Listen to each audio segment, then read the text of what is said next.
So, hi everybody. I think this is episode 42. You just have me today. I mean, it's going to be hard because obviously Brandon was an amazing guest on last week's podcast talking about all that Lego, and I hope you all rushed out and went and bought some or went and played with some that you had in your house. I've had so many people commenting about that on LinkedIn and talking to me about it. Even last night in the bar, people were talking about it. So clearly it struck a nerve. So Brandon, thank you again so much for joining, and I hope you had a lot of fun. Yeah, we'll have to get him back and do some more Lego talk later. So it has been a really, really big week. Sometimes I record this podcast and I'm like, what the hell am I going to talk about? I feel very lost, and I still feel lost, don't get me wrong, but I've actually done a lot. And so I'm very proud of that. And in part, it's because I'm a deadline person, like I've spoken about in the past, and I had a deadline. So it was the end of the YC Startup School Sprint this week. It finished yesterday. So it's August the 11th today. So it finished on August the 10th. And the day before, we had like a demo day. And so I got to talk and present my pitch for Knowledge Shop 3.0.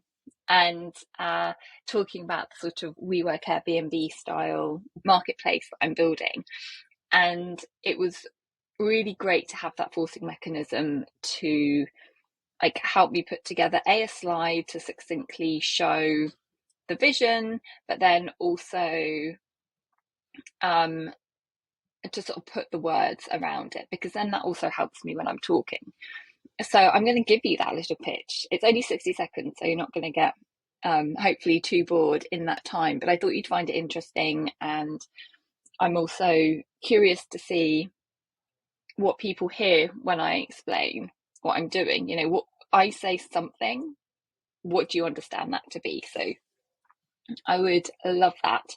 And then also as part of that, it forced me to create a sign up page, a landing page, and also a subdomain. And I've not created a subdomain before.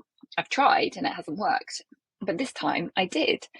So if you look on waitlist.theknowledge.shop, you will see my little sign up page for the Knowledge Shop 3.0 and the marketplace, the Airbnb style co-working setup that I am building.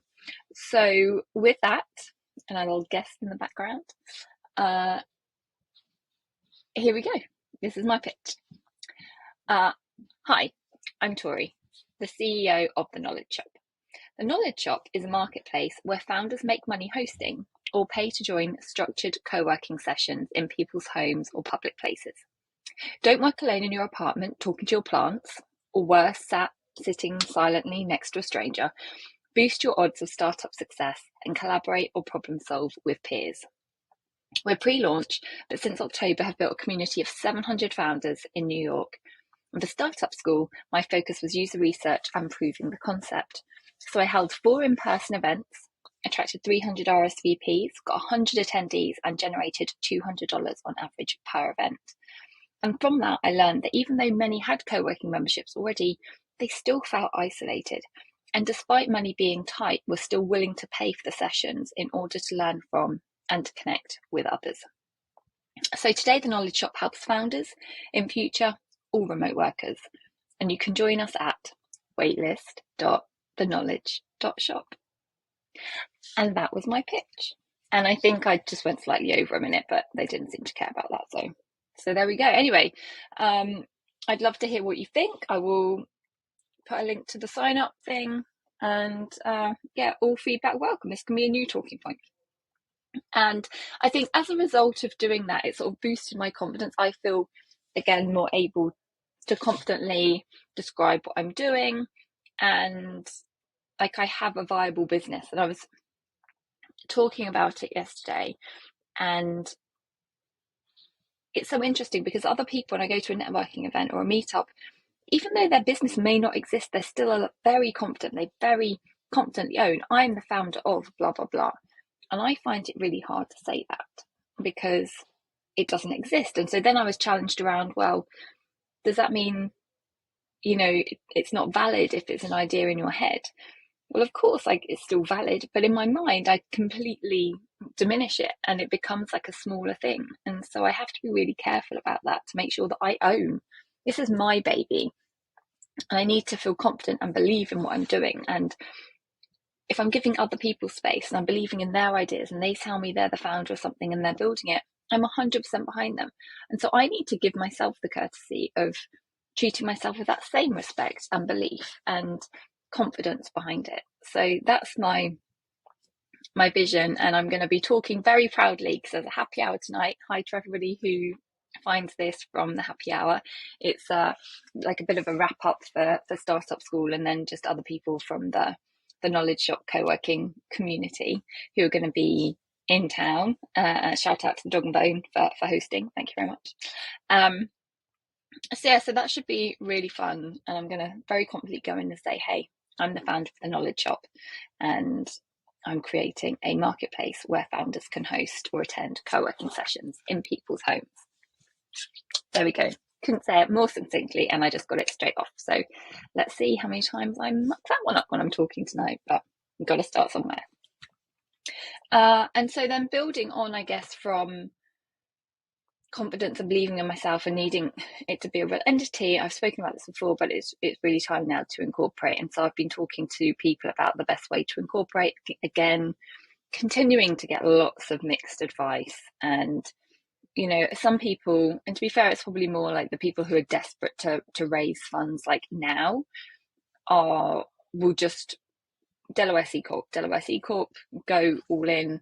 Whereas I'm still a little bit on the fence about if I fundraise, and my big fear is that I'm going to inadvertently do something wrong about paperwork, or it's going to just end up tripping me up and I'm going to get caught up in some big legal battle. So taking that in consideration, and then also speaking to a load of other people about this, the recommendation seems to be do a New York LLC, make it as straightforward as possible, and then at the point where you are raising, then you can convert it. And apparently it's very straightforward. So I've been looking at Atlas by Stripe, and then somebody else recommended the Angel List set of startup tools. So I'll look at those. Apparently being warned away from, or getting mixed messages, I guess I would say, about Zen Business. So that in itself is a bit of a question mark. So probably not looking at that one, but we'll see. Those two seem to be the most straightforward. And I think once I've got a paperwork, a bit like once I got my certificate for my MBA, you know, then it's going to feel real. And I think then I'm going to feel much more confident about, no, this is a business, this is an entity, this is something that I'm proud of and building. And actually, to that end, even though it's probably very early to be thinking, you know, let's build out the website, because I should probably have a bit more of an MVP, because I'm building it in Bubble with my hopefully soon to officially announce fantastic Bubble developer, that will also make it feel a bit more real as well. So we shall see. But yeah, I think all of those things together will sort of put me in a good place. But one thing that I obviously now am starting to think about is like customer acquisition, and that's one of the reasons why I built the landing page to get people signed up.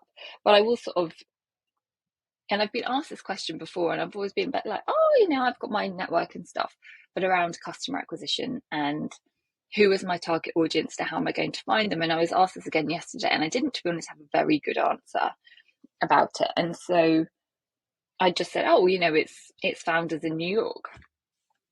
And then I sort of started to think a bit more about this and thought I need to have a better answer about this. So I started doing a bit of deep dive.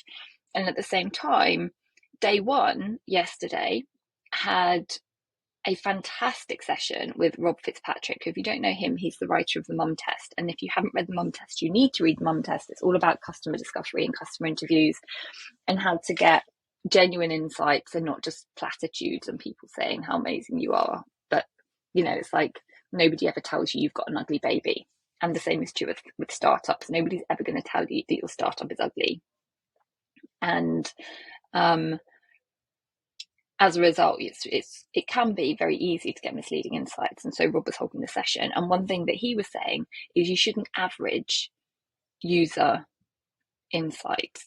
And by that, if you interview 10 people and 8 people are like on the fence and 2 people really love it, you shouldn't average the response rate to be it's good. You should look for the people who really, really love it, do a deep dive into who they are, what their demographic is, why they love it, what problem it is it's solving for them, and then go find more people.